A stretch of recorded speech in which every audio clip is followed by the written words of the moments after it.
फरमाया इन्नल्लाह युहिब्बुल मुत्तकीन, अल्लाह तकवे वालों से मोहब्बत करते हैं। तकवे का लफ्ज़ी मतलब होता है बचाओ, अल्लाह की नाराजगी से बचना, अल्लाह की नाफरमानी से बचना, उसकी जहन्नुम से बचने की कोशिश करना, उसकी नाराजगी से बचना। इसलिए हमारे यहाँ तकवे का लफ्ज़ी तर्जुमा कर दिया जाता है वैसे परहेजगारी। परहेज का मतलब ही बचना ही होता है ना, परहेज करना, तो परहेजगारी तर्जुमा कर दिया जाता है, वरना इसका मफहूम बड़ा वसी है कि हर अल्लाह की नाफरमानी के काम से बचना, हर नेकी का काम करने की कोशिश करना। इंसान लोगों के सामने हो या दोस्तों की मजलिस में हो या बिल्कुल तन्हाई के अंदर, कोई भी देखने वाला ना हो, हर हाल में अल्लाह को मद्देनजर रखना, अल्लाह के मेरा रब मुझको देख रहा है। इस कैफियत का नाम तकवा है। और फरमाया वमन यत्तकिल्लाह, जो तकवा इख्तियार कर लेते हैं, यजअल लहू मखरजा, अल्लाह उनके लिए हर मुश्किल से निकलने का रास्ता बनाते हैं।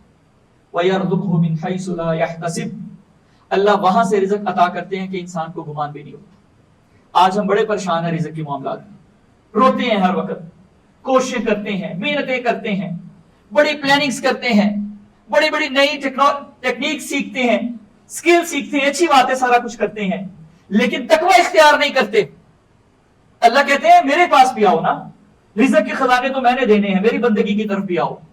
तो फरमाया जो तकवा इख्तियार कर देता है, अल्लाह उसके लिए परेशानियों से निकलने के रास्ते बना देते हैं और उसको ऐसी ऐसी जगह से रिज़्क़ अता करते हैं कि इंसान खुद हैरान हो जाता है कि अच्छा यहां से भी मिलना था, ये भी पॉसिबल था, ये तो मैंने कभी सोचा ही नहीं था। तो तकवा इख्तियार करने वाले जो लोग हैं, अल्लाह ताला उनसे मोहब्बत करते हैं। तो हमें भी तकवे की जिंदगी गुजारने की कोशिश करनी चाहिए, जिंदगी के हर मामले में अल्लाह की रजा को देखना चाहिए।